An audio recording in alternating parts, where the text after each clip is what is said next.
देखो यार, अगर तुम लोग रिकी स्टार्क के फैन हो तो ये वीडियो तुम्हारे लिए होने वाली है, क्योंकि एईडब्ल्यू के बाहर रिकी स्टार्क ने बुलेट क्लब के मेंबर को कन्फ्रंट कर दिया है। एईडब्ल्यू में निक केज के पॉसिबल रिटर्न को लेकर बैक स्टेज से काफी बड़ी अपडेट आ रही है। एनजेपीडब्ल्यू के रसल किंगडम और रसल डायनेस्टी पेपरव्यू के ऊपर एईडब्ल्यू का एक बड़ा टाइटल मैच कंफर्म हो चुका है। टोक्यो डोम में एईडब्ल्यू के कौन कौन से रेसलर नहीं अपीयर होंगे, इसको लेकर काफी बड़ी अपडेट आ चुकी है। तो गाइस चलिए बिना किसी देरी के शुरू करते हैं इस वीडियो को। और सबसे पहले बात करेंगे एईडब्ल्यू के प्रेसिडेंट टोनी खान की। गाइस यहां पर कल एईडब्ल्यू के साल के आखिरी पेपरव्यू एईडब्ल्यू वर्ल्ड एंड के बाद जब टोनी खान पेपरव्यू के मीडिया स्क्रम पर मीडिया से बात कर रहे थे तो टोनी खान से यह सवाल पूछा गया कि एईडब्ल्यू कंपनी के न्यूयॉर्क में मैनहट्टन सेंटर पर डेब्यू करने के बाद क्या एईडब्ल्यू कंपनी अब यहां पर फ्यूचर के अंदर और ज्यादा एईडब्ल्यू के सोच को मैनहट्टन सेंटर के अंदर करेगी। और हैमरस्ट्रीम बॉलरूम में एईडब्ल्यू और आरओएच के 3 शोज होने के बाद टोनी खान हैमरस्ट्रीम बॉलरूम के अंदर क्या एनुअल लेवल पर शो करेंगे।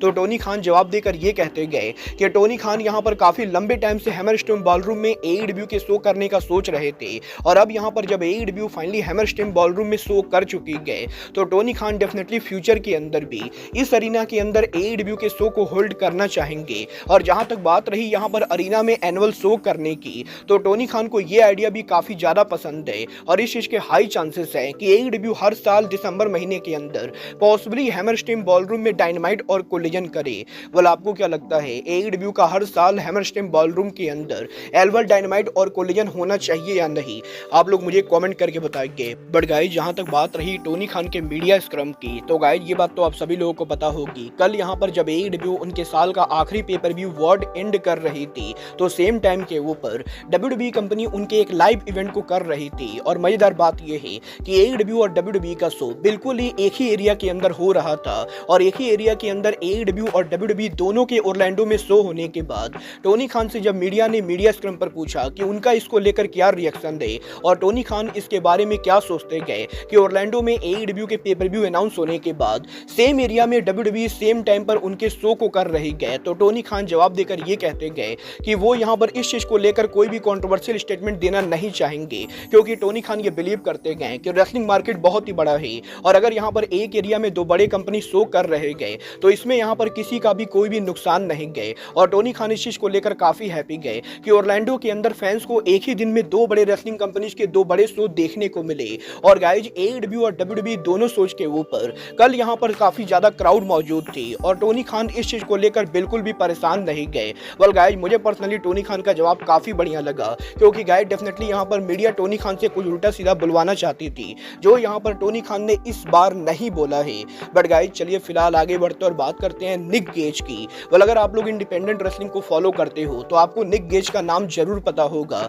गाइज यहां पर निक गेज इंडी रेसलिंग के अंदर one of the all time greatest wrestler माने जाते गए, और गाइज निक गेज ने इंडी रेसलिंग के ऊपर some of the most ultra violent matches wrestle किए हैं। और अगर आप लोग एईडब्ल्यू को 2020 से फॉलो कर रहे हो तो आप लोगों ने एईडब्ल्यू के अंदर भी निक केज को काफी बार अपीयर होते हुए देखा होगा। और लास्ट टाइम एईडब्ल्यू के अंदर एईडब्ल्यू में हमें जेरिको और निक गेज की राइवलरी देखने को मिली, जहां पर लाइव टेलीविजन के ऊपर निक गेज ने पिज्जा कटर के साथ क्रिस जेरिको के हेड को काटने की कोशिश की थी। और यहीं एईडब्ल्यू के अंदर लंबे टाइम तक निक गेज के गायब रहने के बाद अब इस हफ्ते यहां पर फाइटफुल सेलेक्ट ने इस चीज को कंफर्म किया है कि एईडब्ल्यू के अंदर अब यहां पर निक गेज पॉसिबली वापस नहीं आने वाले गए। और इसका बड़ा रीजन एईडब्ल्यू के टेलीविजन टीवी पार्टनर है। गाइज यहां पर लास्ट टाइम जब निक गेज टेलीविजन पर अपीयर हुए थे तो निक गेज ने यहां पर लाइव शो के ऊपर पिज्जा कटर का यूज किसी के सिर को काटने के लिए किया था, और इस रीजन की वजह से एईडब्ल्यू कंपनी को स्पॉन्सरशिप में मेजर प्रॉब्लम आई थी और वार्नर मीडिया को एईडब्ल्यू को अपनी तरफ से फाइन देना पड़ा था।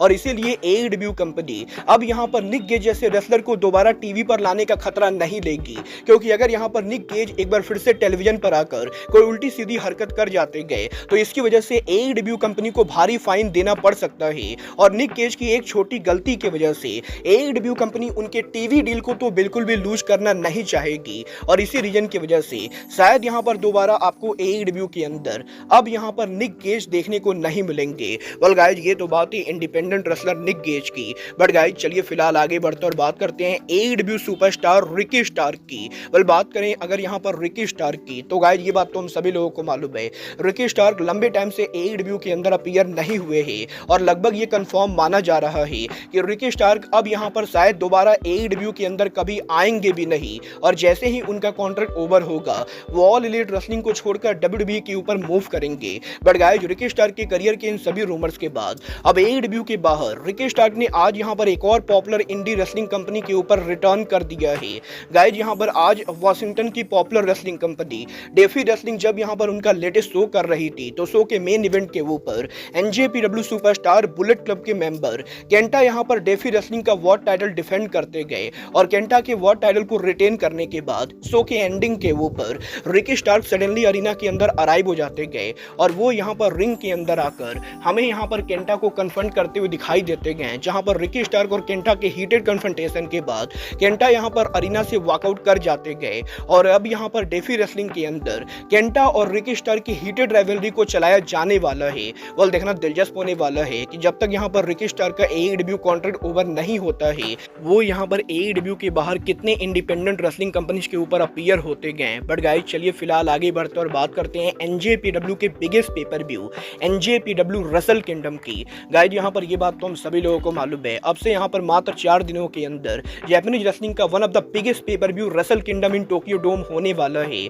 और यहीं NJPW के रेसल किंगडम पेपर व्यू के ऊपर NJPW कंपनी ने 2 बड़े मैचेज अनाउंस कर दिए हैं। गाइस, यहां पर NJPW ने यह कंफर्म कर दिया है कि वर्ल्ड एंड पेपर व्यू पर ताकेशिता के टाइटल को रिटेन करने के बाद अब यहां पर टोक्यो डोम के अंदर कोनोसुके ताकेशिता 4 जनवरी को उनका टाइटल NJPW के नेवर ओपनवेट चैंपियन शिंगो ताकागी के खिलाफ डिफेंड करेंगे। और अब ये जो मैच होने वाला है ये यहां पर डुअल टाइटल मैच होगा, और बेसिकली इस मैच के अंदर ताकेशिता और ताकागी में जो भी मैच को जीतेगा वो यहां पर टोक्यो डोम के अंदर NJPW के नेवर ओपनवेट चैंपियनशिप और AEW के इंटरनेशनल चैंपियनशिप दोनों को लेकर जाने वाला है। बट मजेदार बात यह है कि रेसल किंगडम 19 पर डबल चैंपियन बनने के बाद जो भी रेसलर यहां पर टोक्यो डोम से वॉकआउट करेगा वो यहां पर अगले दिन 5 जनवरी के ऊपर रेसल डायनेस्टी के ऊपर दोनों ही टाइटल को एक बार फिर से डिफेंड करेगा, और 5 जनवरी के ऊपर रेसल डायनेस्टी के ऊपर यहां पर कोनोसुके ताकेशिता या शिंगो ताकागी में से कोई एक यहां पर उनके दोनों टाइटल को